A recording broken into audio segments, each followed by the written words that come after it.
$2.1 trillion. That is the number you have heard your whole life. Black spending power. $2.1 trillion a year. And every time it gets quoted, it comes with the same lesson attached. If we would just spend it right, we would own everything.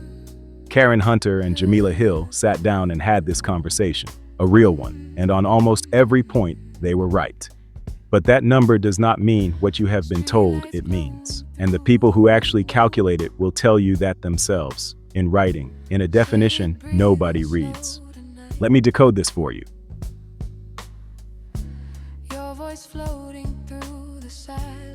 Welcome to Cypher with Malik. This is episode 0 of a 5-part series called No Kings. Here is what set it off. On the Karen Hunter show, Karen Hunter and Jemele Hill got into black media, black spending, and why we keep saying start our own and then do not support the ones that already exist. I am not here to correct my elders. These are two respected voices making a good faith argument, and on the biggest points they are right. I am here to add the receipts they did not have time to get to. Because there are 3 things in that conversation. 1, I can confirm. 1, I have to correct. And 1 that turns into a whole series. Karen raised a statistic that Joe Rogan has the most black listeners of any podcast. That is true. Here is the source. Edison Research runs a study called Podcast Metrics. It is not download data, it is survey recall. They ask people what they actually listened to in the past week. For the 4th quarter of 2023, they surveyed more than 5,000 weekly podcast listeners, 13 and up, between October 9th and December 23rd. The Joe Rogan Experience ranked number 1 among black listeners.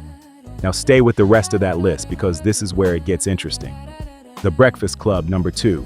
Drink Champs, number 4. $1 Million Worth of Game, 5. The Joe Budden Podcast, 6. The Steve Harvey Morning Show, 7. Shaq's TSN Gigs, 9. 6 of the top 10 shows black people listen to are hosted by black people. So, the picture is not that black audiences walked away from black media.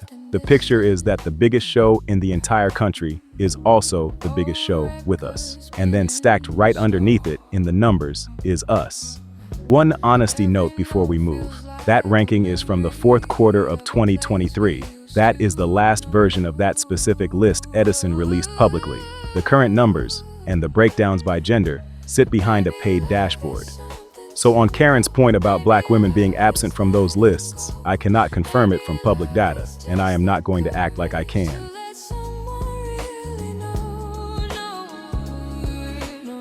Now the big one. $2.1 trillion in black buying power. That number is real.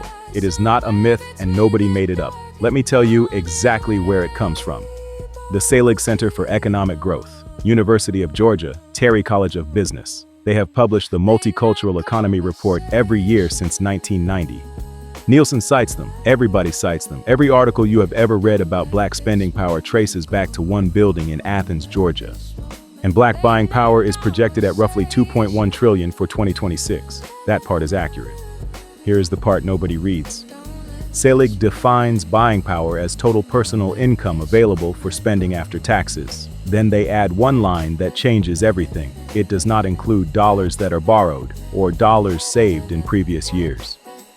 Read that again. That is not a spending pot. That is income. That is every paycheck after the government takes its cut, added together. That is your rent, your mortgage, your light bill, your car note, your health insurance premium, your student loan, your daycare, your groceries. You cannot buy your mortgage black. You cannot buy your electric bill black. You cannot take your car insurance and circulate it in the community. So, when somebody tells you Black America is sitting on $2.1 trillion and refuses to keep it in-house, understand what is happening. They are describing a pile of money that was never a pile. Most of it was already spoken for before anybody got to choose anything. 2 more things about that number. It is a projection. Selig forecasts forward that $2.1 trillion for 2026 has not happened yet. Nobody measured it. It is a model. And this is the one that should make you sit up. Black buying power keeps landing right around 9% of the national total. In 2018, it was 1.3 trillion out of 14.8 trillion nationally. That is 8.8%. More recent Selig figures put it near 9. Black people are roughly 14% of this country. So our share of the nation's after-tax income runs about 5 points below our share of the population, year after year. Now turn the whole conversation over.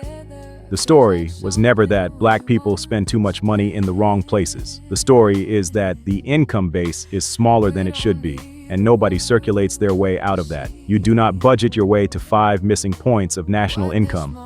That is an ownership problem. It is not a shopping problem, and that is what this entire series is about.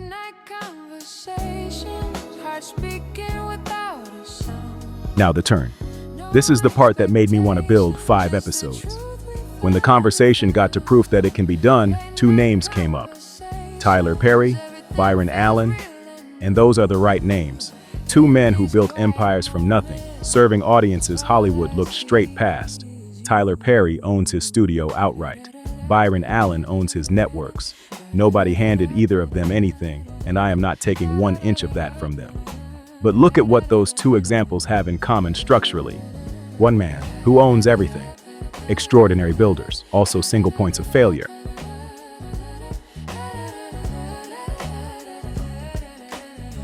And we have run this experiment before. They didn't teach you this in school. In 1975, there was an $80 million black-owned economy in this country. Hundreds of businesses, over 11,000 employees, farms, a bank, trucking, a national fish distribution network, bringing in around $30 million a year. That was the Nation of Islam's economic program under Elijah Muhammad. He died in February of 1975, and he died without a will. 19 of his children ended up in court over 1 bank account, holding $5.7 million. His son began dissolving the businesses. The whole thing came apart. $80 million, 11,000 jobs, gone. Not because the money was not real, because one man held all of it, and one man is mortal, and there was no structure underneath him to catch it when he fell. Now here is where I want to be careful and fair, because I think Jemele made the strongest argument in that entire conversation, and I do not think she got full credit for it. Her case against a black sports network was not about loyalty. It was not about us failing to support our own. Her argument was that live rights are what pull an audience, that ESPN is paying somewhere around $8 billion a year for them. And she is in the right ballpark.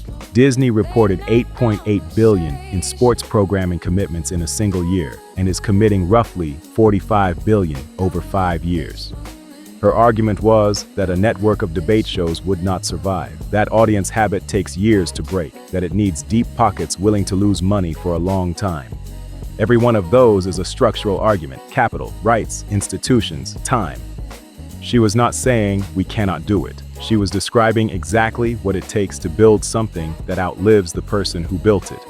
Jemele was already standing on the thesis of this series. The frame of that conversation just did not give her room to say it out loud. So here's what No Kings is about. Every black economy in American history that was built around a person died with that person. And the ones built as structures are still standing right now. We are going to walk through them. The ones that died and why. The ones that lived and how. And what the actual difference was in the paperwork, in the ownership, in who could sign what after the funeral. Karen is right that we have to support black media. Jemele is right that it takes capital and time and institutions. Put those together and you have the real answer, and neither one of them is wrong. Support alone does not do it. Genius alone does not do it. Structure is what survives. Next episode, we go back to 1975, the full story of an $80 million economy, what it built, who it fed, and the exact paperwork failure that unwound it. 2.1 trillion is not a lie because the number is fake. It is a lie because of what they let you believe it means. You were never taught the difference. Now you know it. Know your history. Cipher with Malik. Every word we say together feels like something we want.